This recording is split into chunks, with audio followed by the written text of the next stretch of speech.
Right. Hello, everyone. Hello. Welcome back to my Saturday coffee show. And today I have a very special guest. She's on the other side of the world, but we have a connection which you can't beat through kilometers and miles. Welcome today, Mareiann. How are you? I'm well. Thank you, Gudrun. Thank you for the invitation. Oh, it's such an honor to have you. Honestly, such an honor. Mareiann, so I'm gonna ask you, like everyone, 3 questions. So question number 1, which is actually good questions, is what are you doing and why? Yeah, that is a good question. So what am I doing and why? Well, I'm a healer, I'm a medium, I'm a teacher, I guess. I was born with this gift, and I have hidden it for many years. And just in the last, I want to say the last 2 months, I've been very much pushed from the universe to really get out with my gift. I always have done it, but I have also hidden it. I have hidden it because of people like you're crazy, and but the last few months I really get messages from my past life. I get flashes from my past life. I get pushed, and I know I have to put it as number 1 to help people heal, to help people understand what their life really is about. So what is life about? Life is about being oneself, listening to that inner guidance, not like me hiding it for years and following the crowd in a certain way. And in my own life, I'm a free spirit. I do what I do, and I love what I do. But often around people, I wasn't myself. I just followed the crowd, and I want to say almost like being as I was expected to be, if that makes sense. Yeah. But now I don't care anymore. Like someone said last week to me, so what are you doing? I said, oh, I do this and this, and I'm doing energy healing, and I'm a medium. So that means I talk to dead people, and they're like, really? That's awesome. But sometimes you get this, okay then. And for me now, it doesn't matter how people react. It's for me, it's my gift. And I have to share that gift with the world. I cannot hide it anymore. And I also believe that the past 2 years where we had COVID, where we were locked down, where we had such a high, here in Canada, such a high number on suicide, depression,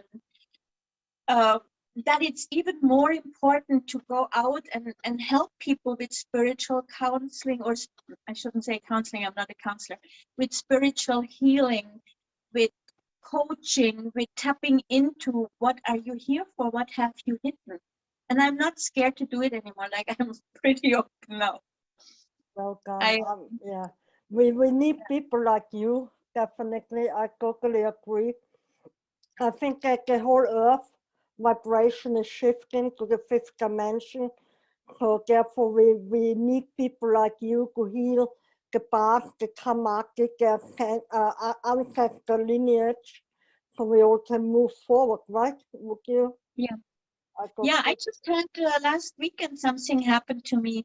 I had abuse in my past, and I had a lot of, I want to say, bad things happen, who also turned me in a little bit to an introvert, and also made me more sensitive.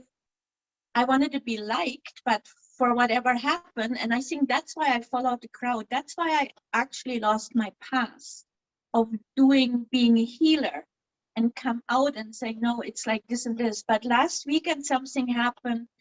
I'm still working on it. It really hit me down. It really brought me down in a in a good way, I want to say, because it's something now I'm healing. I get flashes. Something happened, and I looked and I saw a flash of my life when I was about 25, and then I saw another flash of my life when I was in my early 30s. So that triggered a lot of emotion, and yesterday was the first day that I really sat down and journaled on it. And this morning a friend said, so how are you doing? And I said, you know, I'm really glad that came up because it made me grow so much. It made me unfold and really see what I can do for others when I just did it for myself. And I personally find that the healing, if you do it, if I heal myself on my own without outside support, without other healers, it takes forever, or it's been putting back in the drawer. So I want to say I have now the strength to move on with my own healing, with my abuse, with all that happened. But at the same time, I'm willing, I'm able to write it down and share it with the world. So I put on Facebook, I need some prayers, I'm really down, I'm sick to my stomach with emotions. That's not usually what I do. I'm more an introvert, but I'm coming out more because I also believe that if I have the courage to share my life and what happened in my life and how I heal, then other people will have more of their own courage to ask for help and be healed. Yeah, people can relate to you more, yeah? Yeah. If you tell about yourself, or people, oh my God, I feel the same, or this has happened to me, or yeah. Yeah. And then you can, so that brings me to my next question. What was your darkest moment in your life, and how did you get out of it? My darkest moment. Yeah. And how did you get out, because you're out of it? Yeah. So. I think my darkest moment was when I really realized a few years back how evil my mother actually was, and how that had affected how evil my mother was, and how that has affected my whole entire life. So my mom was very abusive. My mom tried on different occasions to kill me, to get rid of me, lots of threats, lots of verbal and mental abuse. And I think it's maybe 5 years ago, maybe a little longer, that I really realized that these dark moments of my childhood still run my life, that I still feel unworthy, not worth to live, not worth to have any possession. And I mean, I think I always knew, but I never really thought it has affected me this much. And how you healing out of it? How are you dealing with it now? Forgiveness, trying to understand why she did whatever she did, although there is, I think, no good reason to abuse someone. But then when you look around, there is lots of bullying. In my opinion, bullying is another kind of abuse, and it's actually supported by society, right? These little moments where, yeah, how do I get out? I often do past life journeys. So for me, past life journey is not the thing in a previous life. Past life journey to me also means going back into my childhood, relive the situations, what happened, heal it right then and there, work on it, and take my time on healing it. Do you have any help? Yeah, I have help. I have different. You froze. Why you froze? Are you back? Back. So yes, I have help. I have different healers I work with. I don't have a coach like many people work with a coach. I don't have a coach, but the healers I'm working with, they do similar work like I do, and in our healing sessions there is coaching, but it's not like a coach. And for myself, like when I work with people, I'm not just doing the coaching, I also do energy healing at the same time, cutting cords and put energy in and dark energy out. And so, yeah, we help each other, we support each other. I believe there is a certain amount of healing you can do of your own, or you have to do on your own. So if I go to a friend and she does a healing on me, I go home and I journal, or I go for walks. I'm very blessed. I live in the foothills of Alberta. So I'm just going down the stairs and I'm in the trees. I often sit in nature, in the trees, on the pond, and do my healing. I cry, I journal, I do energy healing on my own. But yes, I have support, and you need support. I believe you cannot do it on your own. You go to a certain point and then you just stop. But for when it comes to healing, I realize, for example, blockages or dark energy within us, I cannot remove it from myself sometimes. I mean, some of it, but then I sometimes go to a healer and they find so much more. It's like, wow, you know. Yeah. I think it's with me the same, Gudrun.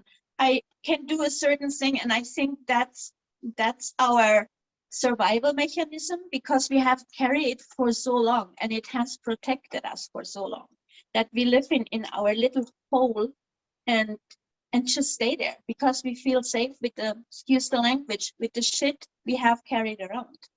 We know exactly what happened in situations. So it's hard to get out there on your own and face life. And we need the support, but you cannot just have the support. I often say to my clients, I said, I can do a certain thing, but you actually are the healer. It's not me. You are the healer. You have to keep working on this. You have to allow that hurt, that pain, that abuse, that trauma, whatever it is, you have to allow it to come out.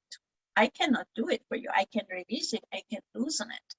But the main work is the other person you work on. Yeah. Yeah, it goes both ways. Yeah, we work on ourselves and we are healing. And also, if you're not ready to be healed, no one can heal you. So That's right. you really have to open up for that as well. So otherwise, you won't be healed. It's the same with, I have a friend who is a business coach, and then when she first started out, she said, I don't know, I'm not going to get any success in my clients. And I said, maybe it's not you. Maybe your client is not ready to have success. Yeah. And she said, what do you mean? I said, well, for me, I just start to be ready to go out and share my name. And I'm willing to have success now, which 6 months ago, I still was afraid to have success because I still had that old thinking pattern in there. Mm-hmm. And that is often that we need a second or a third person who help us heal, who help us realizing what's really going on in there, where we have to work on. And usually we push it back. Oh yeah, I do it tomorrow. Oh, I do it on the next full moon. Oh, I plant new seeds on the next new moon. You know, it's like what I do for probably a year now. When something comes up and I'm in a situation, let's say I'm in a grocery store and something gets triggered in me from what I see, I take my phone out, and usually I do it in German, and I leave myself a message and I say, oh, when I get home, I have to work on this and this. I just got triggered in the grocery store.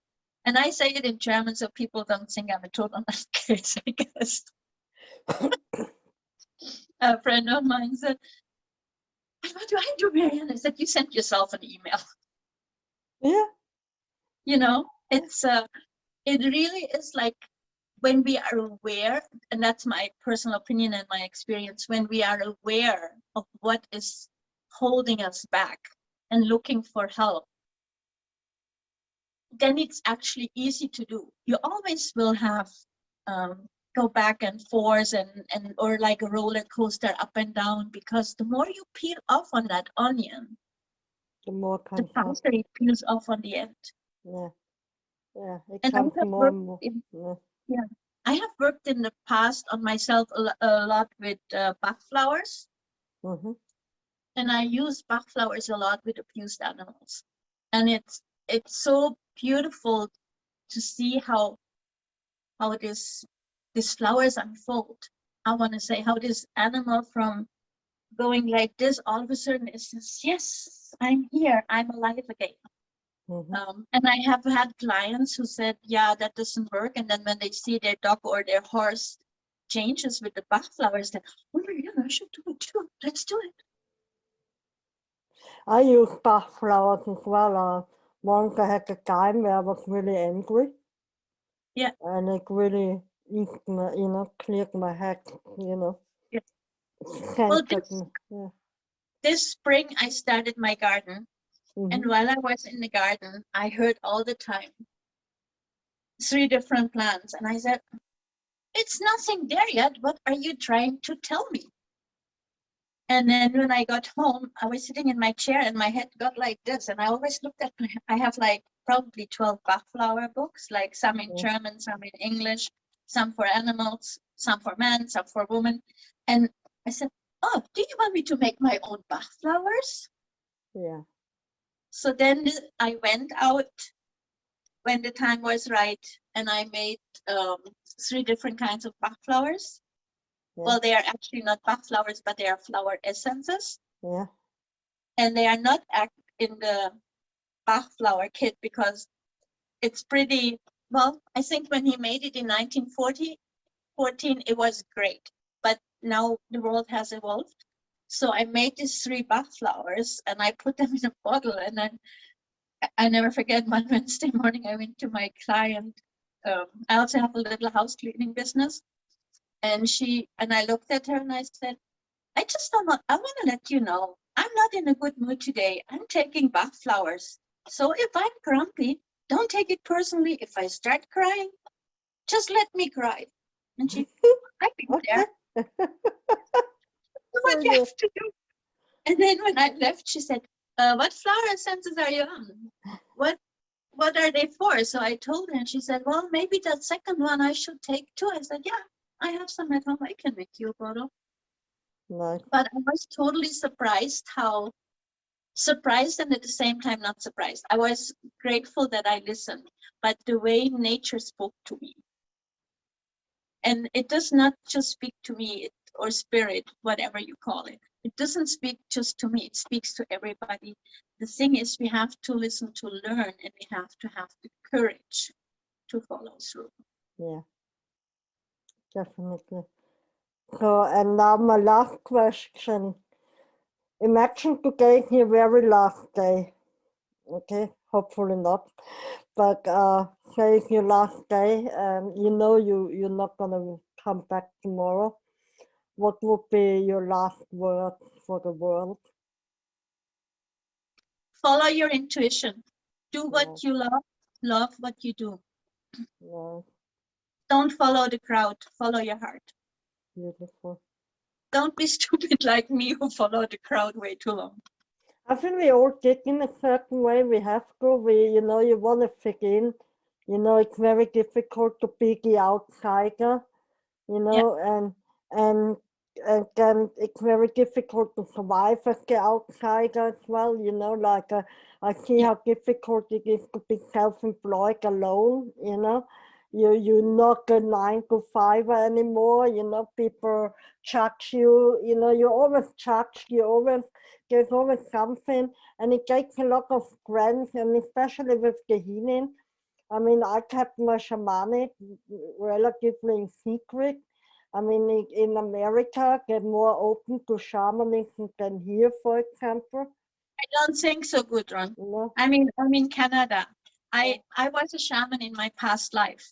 Yeah. There is many people here. When you say, I went for many years in sweat lodges at the same reserve with the same native leader. I have studied with native people. The negativity has drawn towards me because I'm doing it. It brought me to a point that I didn't even talk about it anymore. Yeah. It is a certain amount of people who are open, and Yeah. it is a certain amount of people who are not open. Yeah. I said to one person, she said, "Oh, what are you doing on Sunday?" I said, "I'm going to the sweat lodge." And she looked at me and she said, "You go to the savages? That's like 5-6 years ago." Wow. And I looked at her and I said, "What the is wrong with you? Have you ever been there?" Like, it is open, more open in certain ways, but it also is because of that whole, I want to say, brainwashing what happened at the residential schools from the churches, how they have put the native beliefs and the native lifestyle down. It never has healed. Yeah. Yeah, it, you know, it's beyond my comprehension, this kind of attitude. I never had that. I know discrimination, racism, or against disabilities and all that. This is so Victorian age, you know what I mean? It's not in beyond. And I remember Austrian people are very narrow-minded as well, you know. So but I was always from very little a massive fan of the Native Americans. You know, when they play Indiana and cowboy, I was always the Indiana, and you know, I was. I personally think it's more open in Europe. Like when I went back home to Germany and visiting, and I would say, "Oh, I'm going to sweat lodges, I'm on the reserve." Nobody would say it's dangerous going on the reserve. But when you are here, people say, "Oh, you go to the reserve? You better tell people where you go, something can happen." And I never even heard of something can happen. I worked on the here in Morley. I worked on the reserve for about 1.5 years. I think it's your personal attitude. I remember I went to New Mexico, and people like, "Oh, it's so dangerous and the highest rape rate and blah, blah, blah." But you know what, I had the blast of a time. I was protected, was nothing. I went to the reservoir, I had the Native American ceremony. I had the best time of my life. I didn't want to leave. I swear to God, it broke my heart to go back to Europe. It really broke something in me, honestly, yeah. Like the first time when I came to Canada, do we have time for that? Yeah. So the first time when I came to Canada, I visited a friend who lived on the West Coast. I knew from Germany. He was like my older brother. Like we were like two peas in a pod. So I flew in from Germany. I flew to Vancouver, and from Vancouver in that little plane to Pearl River. When I got out of the plane in Vancouver, I got sort of drowsy, nauseous, and I thought, "Oh yeah, it's the long flight." And then I had to 1.5 hours, and then I flew out to Pearl River. And Pearl River is on the West Coast. It's a very small town. It's on the mainland, but you need 2 ferries or a plane to get there.